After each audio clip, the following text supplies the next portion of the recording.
Today, we'll talk about a very emerging and critical topic called food fraud.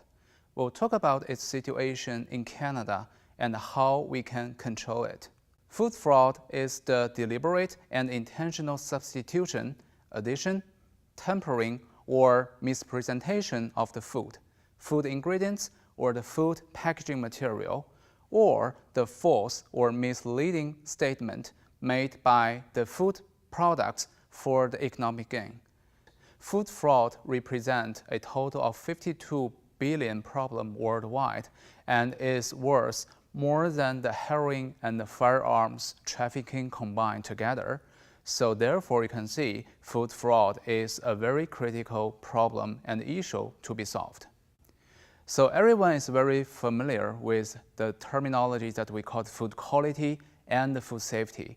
For these two terminology is related to the natural feature of our food product. But on the other hand, we have some other terminology. So one is called food fraud, and the other one is called food defense. Regarding the food fraud, the major motivation is the economic gain. And there is a lot of connection between the quality and the safety of our food, along with the food fraud, food adulteration, and food defense. There are a lot of detriments about the food fraud if this problem happens. So the first detriment is about the economic loss of all the parties, including the industry, including the government, as well as the consumers. So the second detriment of the food fraud is to reduce the consumer's trust in the food industry and the government. So a classical example is the melamine outbreak in the dairy products in China about 10 years ago, and this tremendously reduced the consumer's trust about the dairy industry in China. So the third detriment of the food fraud is about the potential health risk. So for example, by the food fraud issue, the food allergens, the food pathogenic bacteria, as well as different types of the chemical hazards can be easily introduced into our agri-food system, therefore can cause a lot of a food safety issue as well as the food defense issue. So food fraud is everywhere. From the figure shown here, you can see that the fish and the seafood product rank number 1 among all types of the food commodities that can be mislabeled, fraud, or adulterated. And there are a lot of reasons that can explain why the fish and the seafood can be adulterated and fraud easily. But following by the seafood product, you can see other type of the food commodities. For example, dairy products, oil, meat, alcoholic beverage, and so on and so forth can also be easily frauded. So let's use the seafood fraud and adulteration as the example for our presentation today. So here shows an example of the research study conducted by an NGO called Xiaonan. So the first example is in Southern California, the area of Los Angeles and San Diego. So over 52% of the fish samples that are collected from different resources are mislabeled, which means every 2 fish samples that you buy from the restaurant, 1 fish is mislabeled. And take a look at our neighbor, Seattle, all the snapper samples are mislabeled as other type of fish. Seafood fraud and fish mislabeling is a very serious problem.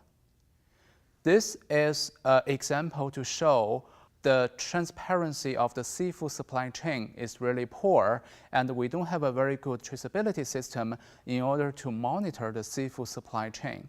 So step number 1, you need a fishing vessel. So the fishing vessel is registered as the Western or Central Pacific Fishery Commission member country.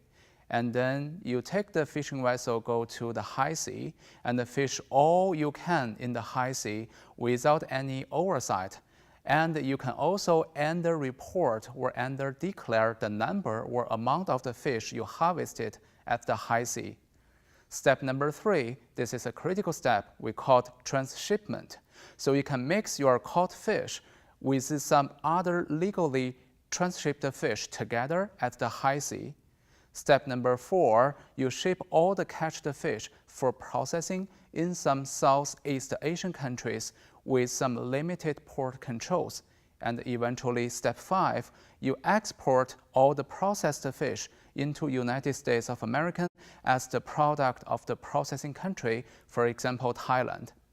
According to this figure, we can see the seafood supply chain is so complicated and the transparency is so low. That's why this can cause a very high incidence of seafood fraud and fish mislabeling. So we'll use one example for a recent research work conducted by our research group in Metro Vancouver. So this is a digital system for the taxonomic identification of organisms using the short standardized gene regions. So we can generate a large library on the basis of the description of different biological diversity of the fish. And eventually, everyone can get access to the library, and then we can perform the DNA-based identification technology to see the ID of the fish. So after the sequencing of the DNA extracted from the fish samples, we can match the sequencing information with the DNA library. Therefore, we can totally identify the ID of the fish. So let's take a look at the result. So we collect a total of 285 fish samples from different resources, including the restaurant, including the local grocery store, as well as the sushi menu bars. Overall, a total of 25% of the fish samples were mislabeled. And among the 3 different resources, we can see that the sushi bar shows the lowest mislabeling rate, followed by the grocery store, and the restaurant shows the highest fish mislabeling rate. According to different result interpretation, we can see that snapper shows a very high level of the mislabeling rate, and the result is consistent to the previous survey in the United States of America. So let's take a look at several specific examples regarding the observed substitution species. So for example, a fish that we buy from the grocery store called cod, after the DNA barcoding test, the actual result is called sushi catfish. And this fish has a high potential to carry a relatively high amount of the heavy metal contaminants. This fish is also characterized as the endangered fish. So another example is the white tuna. Once we do the DNA testing, the tuna turned to be ash color. Ash color is the type of fish that can induce the diarrhea of the consumers. You can easily get a lot of foodborne illness problems. So how we can solve this problem? The traceability is the key. According to the report, food traceability is a major emerging sector and is expected to reach a total of $14 billion by the year of 2020. By designing a very complicated and powerful food traceability system, we can accurately monitor the seafood supply chain in order to reduce the level of the fish mislabeling as well as the seafood fraud. So Vancouver is doing something now. A group of the fish lovers designed a website called This Fish. So what they did is they code the fish when they harvest the fish. And eventually, the consumer will buy the fish. And if they are really interested about the idea of the fish, what they need to do is to add the code of the fish into the traceability system, and then you can easily trace every single fish that you buy from the local grocery store. So therefore, this can reduce the potential of the fish mislabeling or the seafood fraud in the market. So the take-home message is how we can stop the seafood fraud. Number 1, we trace all the seafood products from our ocean, from the boat, eventually to our plate. Step number 2, we want to require the catching documentation and include more information about the species of the fish. Step number 3, we want to introduce a very powerful traceability verification system in order to help us to monitor the entire seafood supply chain in order to make it to be very transparent. Step number 4, we want to improve the consumer information as well as the awareness of the seafood products and the fish that we buy from the local grocery store. Thank you very much.